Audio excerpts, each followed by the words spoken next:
This is what I was meaning when I said just a few moments ago that it's more important, how you're feeling and that you're being present is more important than anything that I'm going to say. Because it happens all the time. We get into like a pursuit for information and we sidestep transformation because we're always looking for something out there. And in the words of St. Francis of Assisi, to be here at the Franciscan Monastery for me is a buzz beyond compare because probably the most important, if not one of the most important phrases that I've ever heard my entire life was from Francis, who said, "What you are looking for is what is looking." That which you seek, the love, the peace, that presence is actually that consciousness that is seeking through you, that is looking through you. And one of the things I often ask is, are you breathing or are you being breathed? Think about that. Do you have to think, oh, whoa, whoa, whoa, it's been 5.5 seconds, I have to breathe again? No, you don't have to do that. The other one is, are you living a life or are you being lived? I spent a long time trying to construct the perfect life, and I realized I had no idea how to do anything even remotely resembling constructing a perfect life. I realized that what that actually meant to me was to stop trying to think that I knew everything about everything and just be open and let it live through me. There's one more question, which is, are you seeing or are you being seen through? And that's what St. Francis was talking about. Now, I ended with a certain word. What's that word that's at the end of the, what's the word that's at the end of the Lord's Prayer? Amen. Amen, which we're used to amen. That's what it looks like in Aramaic. Amen. Okay? This is actually a Coptic word. It's an Egyptian word that Aramaic essentially borrowed. The root of the word amen is iman, which besides being David Bowie's Somalian wife, what it actually means from this rooted center or rooted earth center. Kind of like this. If I put a stick in the sand and I tie a string on it and I walk around it like ring around a rosy, that's what iman means. It means that I'm as sure as this rooted earth beneath my feet, everything that I'm saying to you is exactly as I say it is. And it's there in the King James covered up with other words, like when he said, "Verily, verily, I say to you." What he actually said was, "Amen, amen." And they translated it as something else. How many people have friends that say, "Verily, verily, you've got to go see this new movie"? I don't know anybody that says verily. He never said verily. The other case is assuredly. Assuredly, I say to you. Amen, amen. When he would say that, he would say it twice.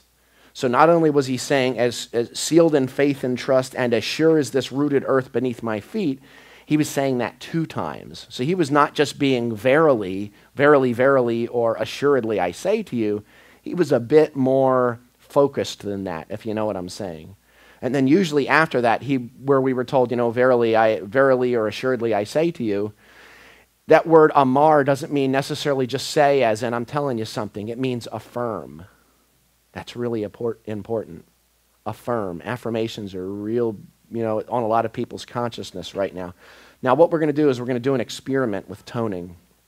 What we're going to do first is tone the sound that we're used to, amen, okay? And we're not even actually going to do it completely at first. We're going to do it in 2 halves. The first thing we're going to do is tone the sound ah, just like this. Oh,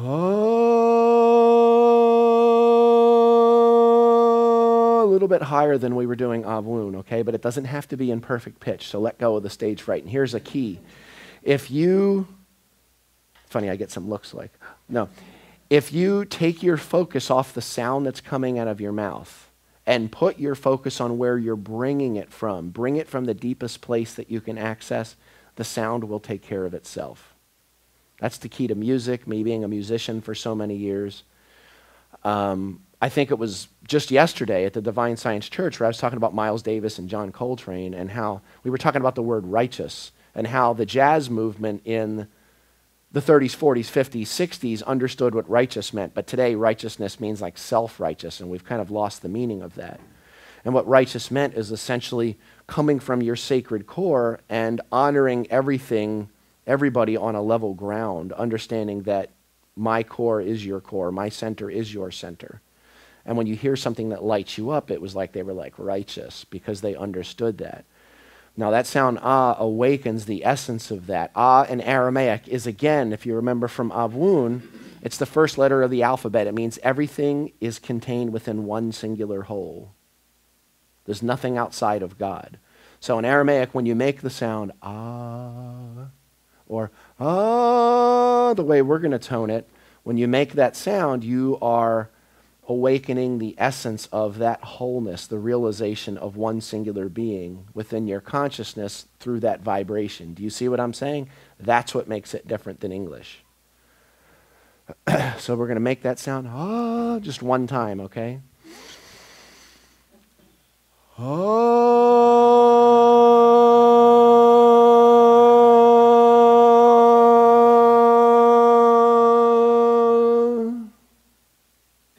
How do you feel? Any sort of shift in what you're seeing, your perception at all? Even if it's, what's that? Like a glow, sort of like a sheen, an essence,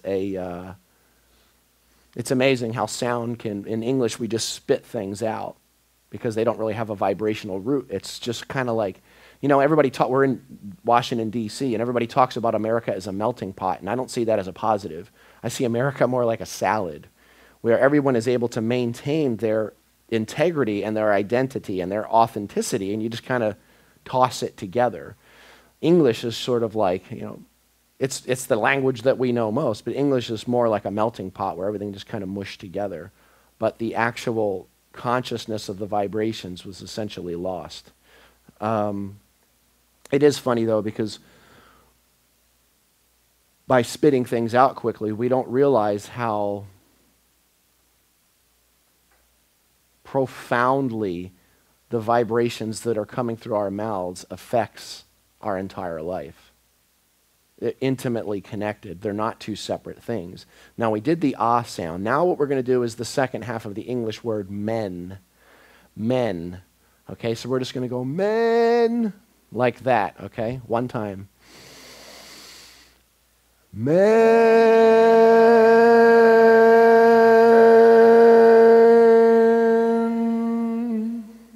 How's that feel? It's all right. It's all right. It's okay. Now we're going to do Main, kind of like Main Street, M-A-I-N, let's say. Main. Main. One time, okay? Main.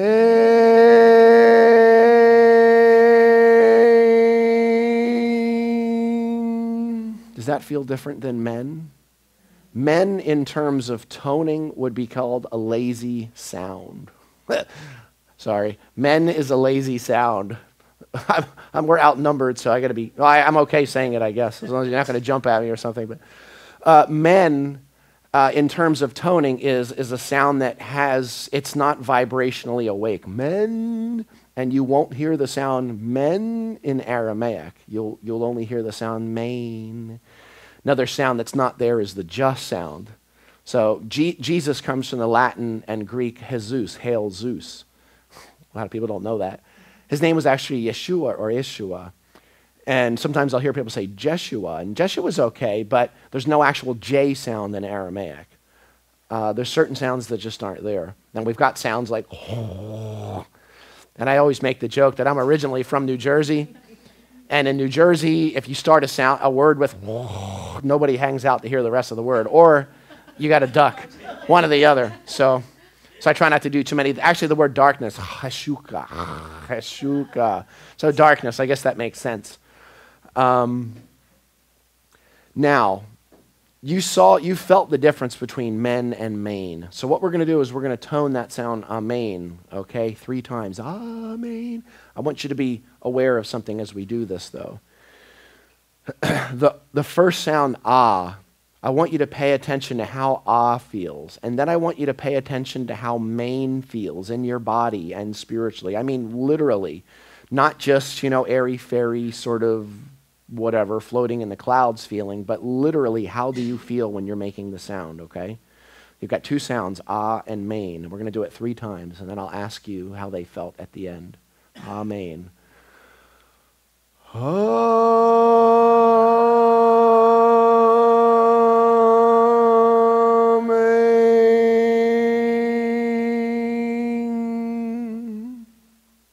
2 more. Amen.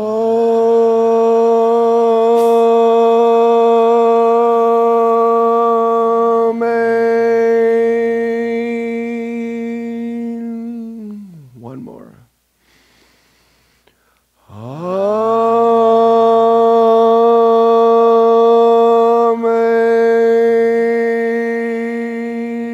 Amen.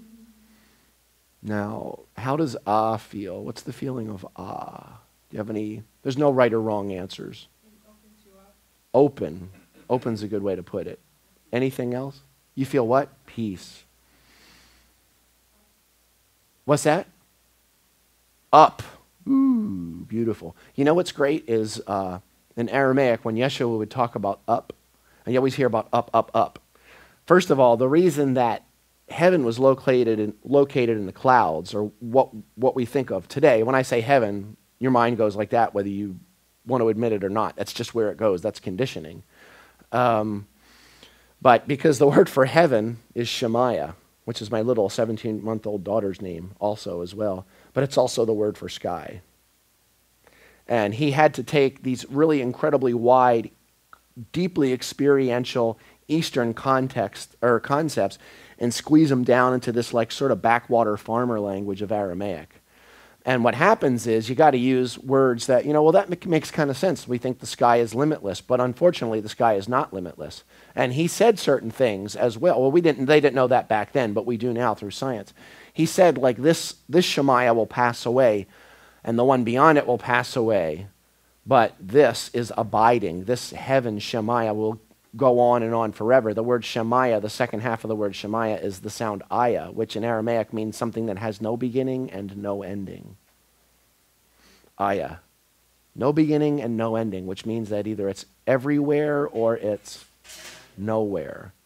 Heaven is that essence that has no actual physical location because it is all physical location. What about that main sound? How does main feel? Main.